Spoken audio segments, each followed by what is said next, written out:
manta ba mun yi bidiyo akan wannan application din na yanda za ka yi investing. Wanda muka yi investing na kwana 7 a cikin wannan application din, yanzu kuma za mu yi bidiyo ne akan ya za ka kai withdrawal. Kafin mu kai ga in bidiyo ta yanda za ka yi withdrawal, kada ku manta kullun idan ka zo ka taba wannan wurin, ko da baka yi deposit ba ka rinka taba shi kamar haka. Idan ka taba shi kullun ka taba wannan wurin, za ka ga cewa nuna maka a 0.1, wato za a baka 0.1 cent USDT kenan. So kawai sai ka danna baka a nan wurin. A yanzu za mu duba muga team dina mutum nawa ne ke cikin wannan team din. A akalla yanzu ina da kusan mutum 104 a cikin wannan team din, wanda kuma an yi deposit na $298, wanda dukkanin wurin mutane da ke cikin team dina.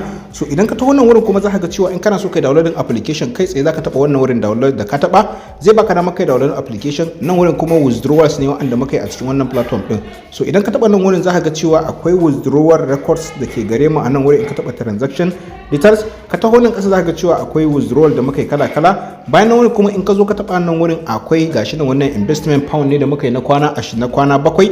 Yanzu gashi nan wurin $20 ta dawo, sannan kuma ga profit din da muka samu $6.3. So a kwana 7 mun samu $6.3. Yanzu kuma za mu bidiyo akan ya za a yi withdrawal. Idan kuka duba a cikin nan za ku ga cewa muna da $27 tunda ai dama mun samu 6 point something, sai kuma kullun da muke taba muna samun daily abin nan a wannan wurin. So kafin mu ce kan bidiyon withdrawal din, in kana so kai akwai investment kala-kala a cikin wannan platform din. Na ɗaya dai akwai investment na 1 day, sannan kuma akwai investment na 7 days, sannan kuma akwai investment na 15 days. So yanzu kai tsaye za mu ce akan yadda za ka kai withdrawal. Da ka tashi za ka zo ka taɓa nan wurin account. Idan ka taɓa account kai tsaye za ka ga cewa gashi nan sai ka taɓa kan withdraw. Kana taɓawa kan withdraw ga yanan wurin zai baka dama da kuka gani nan wurin minimum deposit shine $10, kuma minimum withdrawal shi ma $10. P ba su ɗauka ko naira ka idan za ka yi withdrawal, ba za su ci maka komai ba. So ka tabbatar da kayan activating na wallet address ɗinka TRC20 in za ka yi withdrawal kafin ka kai ga zuwa kai placing withdrawal. So kai tsaye kamar nan wurin yanzu kawai sai mu taɓa wannan wurin all. Da na taba nan or za ku ga cewa gashi nan za a bani dama in yi withdrawing $26. To na yi wannan kawai sai in taba nan wurin kuma in sanya password dina. Da na sa password dina kai tsaye kawai sai in taba submit. So na taba submit za ku ga sun ce min wrong password withdrawal. So yanzu zan gyara password din sai kuma in sake danna. So kamar yadda kuke gani yanzu na gyara password kawai sai in danna submit. So na danna submit in daidai ne sai yanzu sai na sake. So kamar yadda kuke gani za ku ga cewa yanzu kawai na nuna min withdraw successful.